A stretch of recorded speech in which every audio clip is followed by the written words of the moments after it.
We're going to go over Schedule A of IRS Form 8992. Schedule A is the schedule of controlled foreign corporation information to compute global intangible low-taxed income, also known as GILTI. And IRS Form 8992 is the U.S. shareholder calculation of global intangible low-taxed income. So in order to complete IRS Form 8992, a taxpayer must file either Schedule A or Schedule B, which will be covered in a different video. The requirement for filing Schedule A is simply that it is a U.S. shareholder that is not a member of a U.S. consolidated group. That shareholder would report their pro rata share of amounts for each CFC, a controlled foreign corporation, from the CFC's Schedule I-1 located on IRS Form 5471. So that's the schedule that reports information for GILTI purposes. So we're going to go through this step by step. As you can see, this is a two-page form. You have to go to the About page on the IRS website and pull down Schedule A as a separate file. It is not attached to IRS Form 8992. So we're simply going to go through this one time. We're going to report all of the columns with one CFC, and then the totals at the bottom will reflect basically that one entry. But since you would use this as many times as you need to for as many CFCs as required, one report for illustrative purposes should suffice.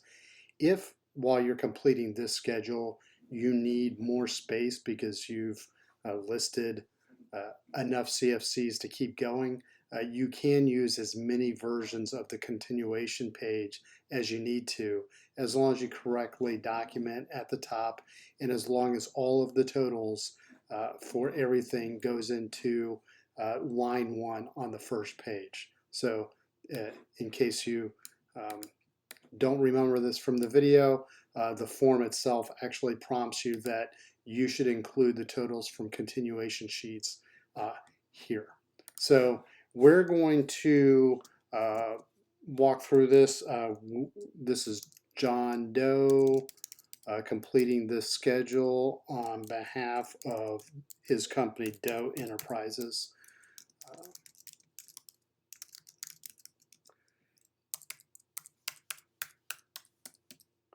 So at the top of the form, we're completing the name of the person as well as their identifying information.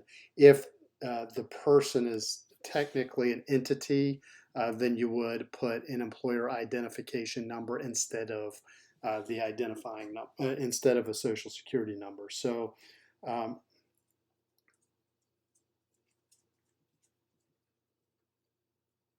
let me just review the instructions to make sure I'm not missing anything that I would otherwise be required to cover. No, I am not. So we're going to go through column by column, columns A all the way through L, right? So I'll kind of point out each step and where you could find the information you're looking for that particular step. And not all of the columns will be required. We'll talk about the last two columns based on GILTI calculations towards the end of this video. So in column A, we're going to put the name of the controlled foreign corporation. Here, we'll just call it Acme Foreign Enterprises, and we'll give them a taxpayer ID number. And then in column C, we're going to list their tested income. So before we do that, for each CFC, you must enter an employer identification number. If the CFC does not have an EIN, then you must enter a unique reference ID number. So you can't enter anything like applied for or foreign US. you have to have a unique reference ID number, not only for this form, but that should also match whatever the instructions are for IRS Form 5471. So if a U.S. shareholder is required to file Schedule A or Schedule B with respect to that CFC, then the reference ID number on the Form 5471 should match that of Schedule A. So just make sure that you're using the reference ID number or the employer identification number that was provided on the Form 5471. In column C, you're going to enter in US dollars the dollar amount of any tested income, and then in column D, tested loss. So tested income will be from line 6 of Schedule I-1 on IRS Form 5471. So let's just say that there was $100,000 of tested income, and as a result, there wasn't really a tested loss. However, if we did find a tested loss, that would also be on line 6 of your Form 5471. So in this case, we have tested income. Now in column E, we're going to enter the pro rata share of the tested income. So Treasury Regulations 1.951A-1D2 give a little bit more explanation on how you come up with your pro rata share. For the purpose of this, we're just going to assume that Doe Enterprises owns 10% of Acme Foreign Enterprises, and so that's their pro rata share of the tested income. So if the tested income for this CFC was $100,000, we're going to enter our pro rata share as $10,000. Obviously, any pro rata share of a tested loss would coincide with whatever was reported in column D.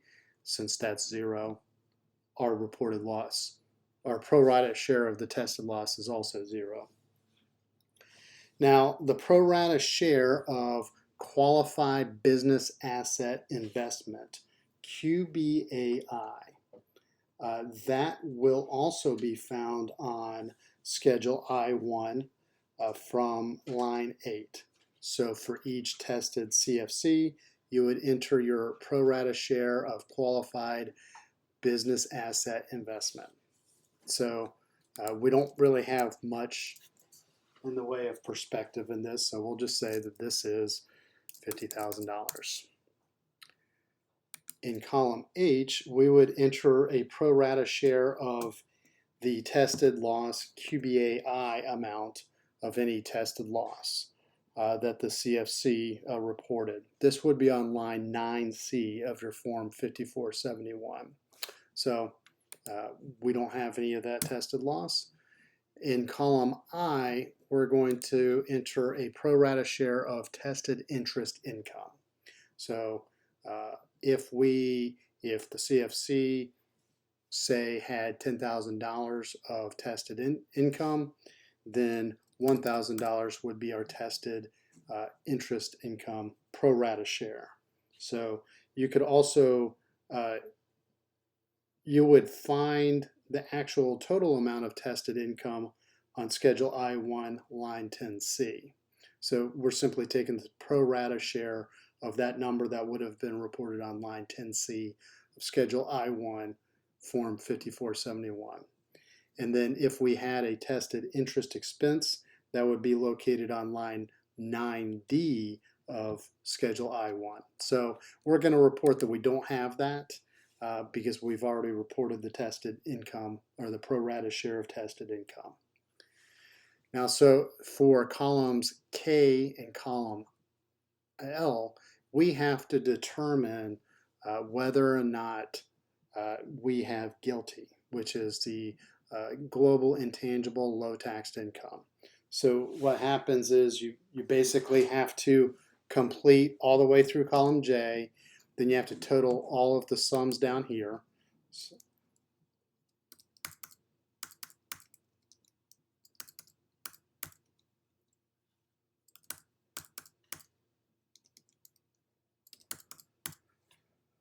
then you have to complete Form 8992 itself so that you can determine whether or not you have GILTI, which is, again, the Global Intangible Low Taxed Income.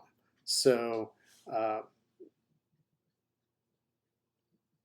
then we're going to, so let's just imagine that we do have GILTI.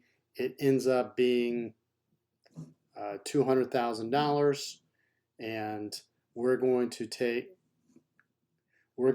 take basically column E and divide that by the $200,000 that we pulled from, oh, sorry, my mistake. We're actually taking the GILTI allocation ratio, so we're going to divide the column E by the column E line 1 total. All right, so got it. So if we're reporting for multiple CFCs, if we had like 5 different CFCs, let's just say CFC 2, we'll just do 2. And let's just say that we had another $100,000 or $10,000 here, and now this number was $20,000. Then we would say for each line, the $10,000 divided by the $20,000, you would have a 0.5, a 50% ratio for each one. Then you would take that column K and you would multiply it by the actual GILTI amount located in part 2, line 5. So this is where I would say, let's imagine that we have $200,000 of GILTI overall. I doubt that because we only reported $200,000 of tested income, or $20,000 of it tested income.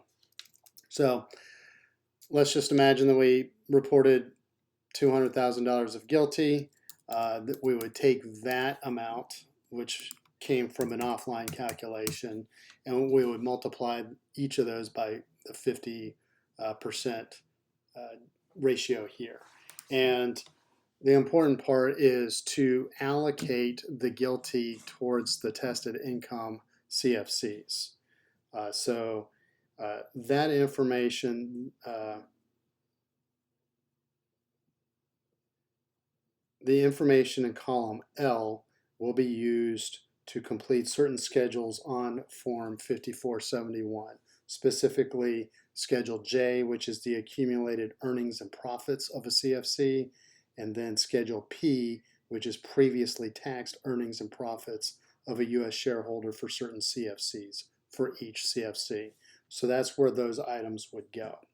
So, and that, like as I mentioned in line 1, you're going to total everything here. You can total this. We're basically repeating ourselves here, but you can total that. This should reflect any totals from a continuation sheet if you needed to use one. So that's how you complete Schedule A if you are not part of a consolidated group. If you're part of a consolidated group, you would need to use Schedule B, which is a little bit more in-depth, a little bit more technical, and covered in a different video. So that's all we have for this video. We've written a little bit more extensively about Schedule A as well as Form 8992 itself. If you want to check that out, you can see it in our article, which you can find at teachmepersonalfinance.com. Type in IRS Form 8992, and you should see our article right there. As part of that article, we cover Schedule A in much more depth. So we'll put links to the article in the show notes, and we'll also put links to any of the other forms that we mentioned in the show notes. So if you like our videos, please subscribe to our YouTube channel. If you like our articles, please subscribe to our newsletter. And as always, if you have any questions or comments, please reach out. Thank you very much and have a great day.